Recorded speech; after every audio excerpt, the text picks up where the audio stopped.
Bon alors je vous présente aujourd'hui le tout premier jeu de rôle avec lequel j'ai travaillé, si j'ose dire.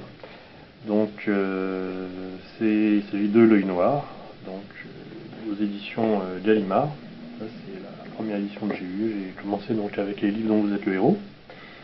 Et donc Gallimard en 1985 a sorti donc en partenariat avec Schmitt. Je reviendrai un petit peu plus tard sur la partie sur les versions de Schmitt.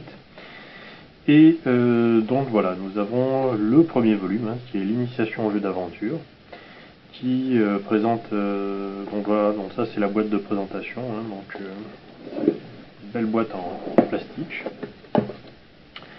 D'ailleurs ce sont un peu les seuls à Gallimard en fait à présenter ces espèces de boîtes en plastique assez grosses sur toute leur gamme. Et donc voilà, donc l'initiation au jeu d'aventure, donc j'avais ce qu'il y a dedans, le paravent, les feuilles de personnages, les feuilles de combat, feuilles de plan, 3D Activas et ADRF. Donc nous allons ouvrir la boîte. Et donc nous avons à l'intérieur donc les feuilles de combat. Voilà. Donc pour faciliter au maître de jeu la gestion des combats. Les feuilles de plan. Voilà, feuilles de plan. Qui permettent aux joueurs, donc, enfin aux maîtres de jeu et aux joueurs de créer des donjons. Voilà, alors la feuille de personnage. Voilà, je vais la trouver, elle est ici. Donc voilà, celle-là a été écrite, mais c'est la feuille de personnage. Alors à l'intérieur, donc nous avons le stylo d'époque. Voilà, donc, beau stylo bille jaune et bleu. Et donc, c'est pas les 10 aventures que je voulais en premier, c'est celui-là. Donc le livre des règles. Alors le livre des règles en fait décrit un petit peu toutes les règles pour jouer à l'œil noir. Donc c'est un jeu assez simple. Donc, vous pouvez voir ici donc les compétences, donc courage, intelligence, charisme, adresse, force. Donc c'est vraiment du basique. Avec les niveaux, il y a pour le personnage. Au tout début, il y avait que 4 niveaux, après il y a eu des extensions. Donc l'énergie vitale, c'est un peu les points de vie. L'énergie astrale, c'est les points de magie. Points d'aventure, ce sera les points d'expérience. Bon, la fortune, c'est tous les sous-loups que votre personnage peut récupérer. Donc l'attaque et la parade, en dessous il y a les armes, l'équipement, le poids portable et le poids transporté. Donc c'est vraiment très basique, mais c'est tout ce qu'il faut pour quand on est un jeune joueur pour débuter, et un jeune maître de jeu. Alors, voilà, on montre un petit peu donc le livre des règles. Une petite digression là, donc une petite pensée pour Ulrich Kiesow, qui est le créateur de L'Œil Noir, qui est décédé il y a quelques années. Et je dois à ce type et évidemment Gary Gygax qui a inventé Donjons et Dragons une grande partie de l'imaginaire en fait que j'ai développé durant toutes ces années. Donc c'est traduit de l'allemand, donc c'est un jeu allemand, ça a été le premier jeu allemand et en même temps un des jeux qui est toujours joué en Allemagne, le premier jeu joué en Allemagne, et récemment une nouvelle édition aux éditions Black Book, dont j'ai participé au crowdfunding, devrait bientôt sortir. Enfin, on l'attend depuis un petit moment, j'espère que ça ne devrait pas trop tarder. Alors donc bon, voilà, Gallimard, et nous avons la petite date, là, donc 1985, en 84 pour l'édition allemande, 85, donc c'est en 85, je l'avais à 13 ans, oui, tout à fait. Voilà, donc, bon voilà le sommaire, donc bon, la création des aventuriers, l'équipement, la monnaie, l'évolution, quelques créatures, bon au début il n'y en avait pas beaucoup, l'orque, le gobelin, l'ogre, le troll, le kobold. C'est vraiment très sommaire, mais ça suffit quand on est un petit MJ débrouillard d'une dizaine d'années pour contenter ses joueurs. Donc nous avons à l'intérieur, alors là je ne suis pas sûr que ça soit aussi, alors il m'est noté que ce sont que des illustrations de Brian Talbot, je vérifie parce que celles-là ce sont aussi les illustrations extérieures en fait, là par contre je suis sûr, c'est que les illustrations de Brian Talbot sont celles-ci. Voilà, nous avons celle-ci par exemple. Voilà, ça, donc, très belle armure, côte matelassée, l'armure de chevalier, côte de... Enfin bon, que du classique.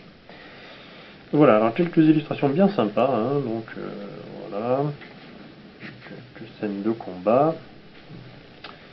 Voilà, les épées, hein, donc évidemment, voilà, bon, pas énormément de choix. Je me souviens que tout était en D6, hein, donc avec voilà, bah, exactement ça. D6 plus 1 plus 2, H2G, enfin voilà. On est dans le grand classique. Et je crois que voilà, ça va être un peu tout. Voilà, et donc les 6 monstres présentés à la fin, voilà, un troll, un gobelin, un dragon volant, un orc, un kobold et un ogre. Vous remarquerez le superbe nez qu'ont ces personnages. Donc a priori, dans les noirs, orc, kobold et dragon ont des petits nez. Contrairement au gobelin, hein, qui lui a toujours son gros tarin. Voilà. Voilà, donc un petit peu tout ça. Donc maintenant, hop, passons au livre des aventures. Alors le livre des aventures donc présentait donc une aventure un petit peu dont vous êtes le héros, hein, donc un peu classique avec les chiffres, hein, pour présenter aux maîtres de jeu et aux joueurs un petit peu donc l'univers, hein, paragraphe, on va ici, on va là, 1, 2, rendez-vous au 4, vous pouvez, tac, tac, tac.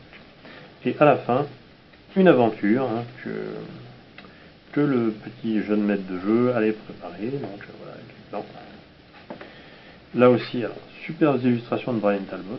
Ça, c'est cette illustration et attendez, je vais vous en montrer une autre. On fait partie de mon imaginaire pendant un petit moment en fait, hein, puisque voilà. Celle-là avec le dragon. Tac, tac, tac, tac. Voilà, cette scène de bataille qui est de toute beauté. On remarquera en fait un superbe croix sur le casque de cette espèce de barbare. Voilà, là aussi, attention, ne pas oublier de nourrir son prisonnier. Voilà, alors là, je ne me souviens plus, mais il me semble que le magicien avait une vision des choses. Et enfin, on dirait qu'il a un écran géant en fait, hein, mais à mon avis, ça ne doit pas être ça. Hop, tac, tac, tac. Voilà. Donc le livre des aventures, et à partir de là, vous pouvez commencer à acheter des aventures et faire vivre, créer ses propres histoires et tout ça, et faire vivre ses personnages et les aventures à ses joueurs. Voilà donc pour ce qui est de la première boîte de l'œil noir. Donc je reviendrai après sur les autres boîtes. Donc ça c'est vraiment la base, mais j'ai pu commencer à m'initier au jeu de rôle avec ça. Et donc un peu plus tard je vais faire une vidéo donc, sur les extensions, les diverses extensions Gallimard. Après je vous ferai des vidéos en fait sur la gamme Schmidt en fait qui reprend exactement en fait les mêmes jeux en fait, mais dans des boîtes beaucoup plus grandes et la distribution était différente. Alors, ce qui est quand même assez étrange hein, pour un même jeu, c'est que les deux sont sortis en même temps. Après, ils ne se sont pas vraiment fait concurrence. Bon, je crois pas que Schmidt en ait vendu énormément, mais bon, Gallimard par contre en a vendu par paquet de 12 et a initié une grande partie de ma génération au jeu de rôle. Bon, beaucoup de gens sont vite passés à autre chose. Moi, j'ai toujours gardé un regard affectif à l'œil noir et j'ai régulièrement fait des petites parties, notamment en initiant encore récemment hein, les enfants d'un ami, enfin le fils d'un ami qui a joué lui-même en même temps et qui a une dizaine d'années en fait, et ça lui a bien plu. Voilà, donc l'œil noir, c'était pour moi le début de l'aventure. Merci.